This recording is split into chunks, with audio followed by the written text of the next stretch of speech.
안녕하세요. 여러분의 경제복만자 패밀리펀드입니다. 이번 시간은 거시경제 분석 시간입니다. 오늘은 인플레이션 대해 얘기하려 합니다. 시청하시기 전에 구독, 좋아요, 알림 설정까지 부탁드립니다. 주도주가 꺾이면 시장도 꺾인다. 작년에 코스피 지수 2200에서 긴 횡보를 거친 후 오른 것은 외국인의 수급 덕분이었습니다. 외국인은 대형 주도주를 가장 먼저 매입했고, 이는 주도주가 시장의 상승을 이끄는 것처럼 보이게 만들었습니다. 코스피 상승을 삼성전자, 현대차, 하이닉스 등의 대형 주도주가 이끈 것입니다. 손정희 회장은 작년 11월 중순에 2에서 3개월 내에 최악의 상황이 올 수 있다고 경고했습니다. 대표적인 낙관주의자의 발언이라 투자자들은 이를 주목했습니다. 지금 제 주변의 사람들은 삼성전자, 현대차, 하이닉스를 계속 들고 가도 되냐는 질문을 합니다. 이는 생전 본 적 없는 코스피 지수 3천을 경험하고 있기 때문입니다. 사람들은 지금이 고점 아니냐는 불안감을 떨치지 못하고 있습니다. 그렇다면 처음으로 돌아가서 주도주들을 계속 들고 가도 되냐는 질문은 지금 시장이 고점 아니냐는 말과 같습니다. 답을 드리기 위해 가장 큰 리스크인 인플레이션을 알아보려 합니다. 스태그플레이션, 경제의 진퇴양난. 인플레이션이란 통화량의 증가로 화폐 가치가 하락해서 물가가 오르는 것입니다. 이는 경기가 좋을 때도 나타나기 때문에 무조건 부정적으로 보진 않습니다. 하지만 스태그플레이션은 다릅니다. 스태그플레이션은 경기가 침체되어 물건이 안 팔려도 물가는 상승하는 것입니다. 얼핏 들으면 스태그플레이션이 왜 무서운지 잘 이해가 안 됩니다. 하지만 왼쪽 그림처럼 베네수엘라를 생각해 봅시다. 베네수엘라는 경기는 침체되었지만 물가는 폭등한 대표적인 국가입니다. 휴지 하나를 살 때도 260만 볼리바르를 지급해야 합니다. 이 정도 되면 아무리 국가가 보증한 돈이라고 해도 휴지나 다름없어 다른 국가의 돈을 쓰게 됩니다. 터키에서는 터키 화폐가 아니라 달러나 유로를 사용합니다.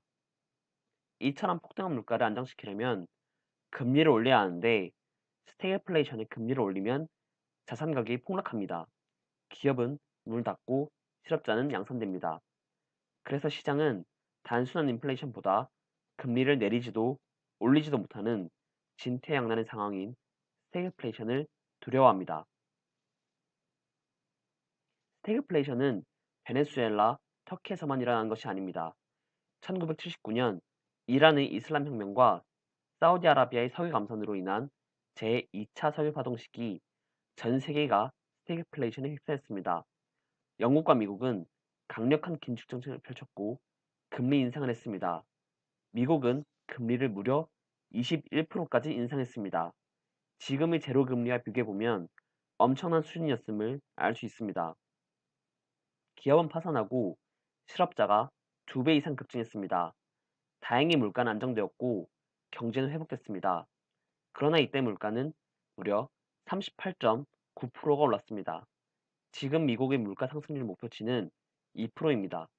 이 2%도 달성하기 정말 어렵습니다. 지금과 비교해보면 무려 20배나 차이가 납니다.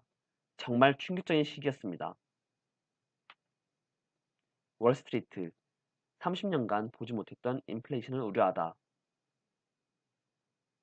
지금 월가는 충격적인 스태그플레이션을 걱정하고 있습니다. 미국 비앙코 리서치 설립자 tim 비앙코는 2021년에 가장 걱정한 일로 물가 상승을 꼽았습니다. 그는 올해 물가 상승률을 페드 목표치 2%를 0.5% 웃도는 2.5%라고 봤습니다. 2.5%는 얼핏 보면 괜찮은 것 같겠지만 이는 무려 28년간 단 한 번도 보지 못한 최고치입니다. 단순히 짐 비안코만 걱정하는 것이 아닙니다. 골드만삭스, 시티그룹, 뱅크 오브 아메리카 모두가 물가 상승률이 2%를 웃돌 것이라 걱정하고 있습니다. 그렇다면 왜 하필 우리가 투자를 하기 시작한 지금 인플레이션을 걱정하는 걸까요? 이는 코로나19 경기 침체를 전 세계가 돈풀기로 해결하려 했기 때문입니다. 작년 동안 미국, EU, 중국, 일본 등 주요 국가들이 푼 돈의 규모만 해도 1경 5,225조 원입니다. 참고로 우리나라의 GDP는 약 2천조 원입니다. 우리나라의 경제 규모는 그렇게 작은 편이 아닙니다. 전 세계에서 무려 10위권 정도를 기록하고 있습니다. 작년에 전세에 풀린 돈이 이런 우리나라의 GDP의 7배나 되는 것입니다. 많은 사람들은 리먼 브라더스 사태로 벤 버네키 연준 의장이 헬리콥터 머니를 살포했을 때도 인플레이션을 경고한 사람들이 많았지만 인플레이션은 없었다며 이번에도 일어나지 않을 것이라고 치부합니다. 하지만 그때는 유동성이 기업에게 갔고 지금은 유동성이 개인에게 직접 전달되고 있습니다. 재난지원금을 생각하면 됩니다. 결국 그때는 은행, 증권사 등의 기업에게 돈이 가서 자산만 올랐지만 지금은 개인에게 돈이 가서 물가가 폭등할 수 있습니다. 우리는 이 차이를 명백히 인식해야만 합니다. 제가 생각하는 인플레이션이 일어날 수 있는 이유 4가지도 말씀드리겠습니다. 우선 현대통화이론이란 경기 부양을 위해 정부가 화폐를 무한정으로 뽑아내도 된다는 주장입니다. 당연히 줄경제학계에서는 급격한 물가 상승을 불러일으킬 것이라고 비판합니다. 문제는 블루웨이브로 인해 이 이론이 현실화될 수 있다는 것입니다. 두 번째로 유가 상승 인플레이션이 일어날 수 있습니다. 1970년대 석유파동처럼 제조업, 운송업 등의 산업 분야에 꼭 필요한 석유 가격이 올라가면 급격한 인플레이션이 나타납니다. 작년에 우리는 코로나19로 유가가 마이너스를 기록하는 충격적인 모습을 확인했습니다. 이 때문에 정유업계는 설비 투자를 줄였고 이는 생산력 저하로 이어졌습니다.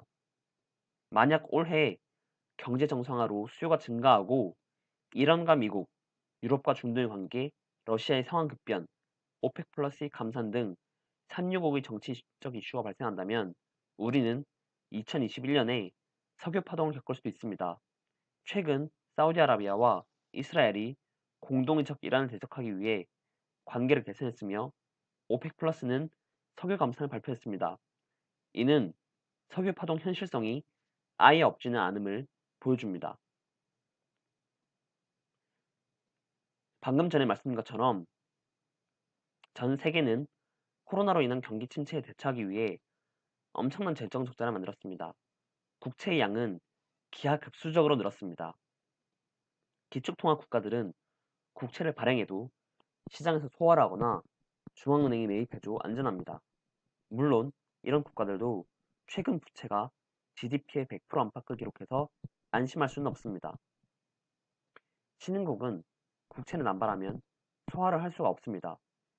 재정 적자가 급증하면 신용 등급이 내려가고 국채는 외면당합니다. 해당 국가의 국채 금리를 상승시켜 인플레이션을 만들어냅니다. 우리나라도 재정 적자가 급증하고 있고 금리가 오르고 있습니다. 신흥국 중에서 제일 낮지만 우리나라도 관리가 필요합니다. 마지막으로 저는 아마존 효과의 반란도 걱정합니다. 아마존 효과란 온라인 기업의 비용 절감과 가격 인하 경쟁으로 저물가가 유발되는 것을 말합니다. 영화를 넷플릭스에서 저렴하게 보고 인터넷 쇼핑몰에서 저렴하게 쇼핑하는 것을 예로 들 수 있습니다. 그러나 지금까지 이런 식으로 시장 지배력을 키워온 기업들이 요금 인상을 시작했습니다. 작년에는 유튜브 프리미엄이 20%나 인상됐습니다. 저는 이것이 시작일 뿐 다른 기업들도 요금을 점차 인상할 것이라고 봅니다. 이 또한 물가를 상승시키는 주요 요인 중 하나가 될 것이라 봅니다. 인플레이션, 어떻길래 무서워하냐? 인플레이션은 단순히 보면 그냥 물가가 오르는 것입니다. 2차 석유 파동도 솔직히 매우 큰 사건이라 또 일어날지 장담할 수 없습니다. 그런데 왜 우리는 이 귀중한 시간을 들여서 인플레이션을 공부할까요? 지금 주식, 부동산, 비트코인 등의 자산이 오르는 것은 역대급 유동성 때문입니다. 어떤 전문가들은 유동성이 주가를 더 올릴 것이라고 말합니다. 하지만 물가 안정을 위해 제로 금리를 인상하면 유동성은 급격한 속도로 줄어들고 자산의 매력이 떨어집니다. 결국 우리는 인플레이션보다 뒤따르는 금리 인상을 무서워합니다. 잠깐, 제롬 파월은 제로 금리 유지한다는데 제가 인플레이션으로 인한 금리 인상을 경고하면 사람들은 말합니다. 제롬 파월이 2023년까지 제로 금리를 유지하겠다고 말한 것을 들어 물가가 어느 정도 상승해도 금리를 인상하지 않을 것이라고 합니다. 하지만 우리는 기억해야 합니다. 중앙은행의 목적은 자산 가격 부양이 아니라 물가 안정입니다. 제롬 파월이 2023년까지 제로 금리를 유지한다고 했어도 인플레이션이 오면 금리 인상을 할 수밖에 없습니다. 물론 기준금리를 올리지 않고도 인플레이션을 대처할 수 있습니다. 시중금리를 올리는 것입니다. 시중금리를 올려서 시장에 충격을 주지 않고 시중금리를 올려 유동성을 회수하는 것입니다. 지금도 자산 가격의 지나친 상승 우려에 은행들이 신용대출 조이기를 하고 있다는 뉴스를 쉽게 들을 수 있습니다. 정부가 손을 쓰지 않아도 은행이 경기 침체를 걱정해서 유동성을 시장에 공급하지 않을 수도 있습니다. 이 두 방법 모두 기준금리를 높이지 않고 유동성을 회수할 수 있습니다. 결국 제롬 파월의 말처럼 기준금리를 높이지 않아도 체감금리가 높아져서 똑같은 결과가 나옵니다. 유동성을 하면 올라가는 시장은 인플레이션에 더없이 취약합니다. 이 사건은 조금 충격적으로 들릴 수 있습니다.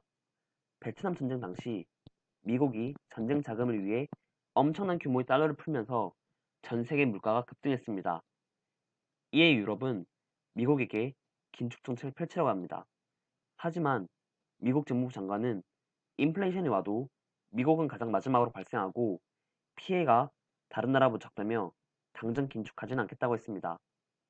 이때 유명한 말이 Our currency, your problem입니다. 기축통화 국가 미국이 세계의 경제를 어떻게 보는지 잘 알려주는 일화입니다. 지금도 비슷한 국면입니다. 2023년 미국의 인플레이션이 와서 금리 인상한다고 가정해 봅시다. 그때 이미 신흥국들은 인플레이션을 겪고 기준금리를 올렸을 것이며 자산 가격은 떨어졌을 것입니다. 이런 상황에 미국의 금리 인상은 거듭 신흥국들에게 타격을 줄 수 있습니다. 지금은 총칼이 아닌 금융으로 전쟁을 하는 시대입니다. 국가의 경제를 볼 때는 다른 어떤 나라도 믿어서는 안 되고 개인의 경제를 볼 때는 한 방향으로 경제관념이 쏠려서도 안 됩니다. 우리는 우리의 자산을 지켜야만 합니다. 다음 영상에서는 인플레이션이 정말 오는지 알 수 있는 방법과 그에 대비해 우리의 자산을 보호하는 방법을 알아보겠습니다. 이번 영상 좋으셨다면 다음 영상도 놓치지 않기 위해 구독, 좋아요, 알림 설정까지 부탁드립니다. 여러분의 구독은 채널 운영에 정말 큰 힘이 됩니다. 감사합니다.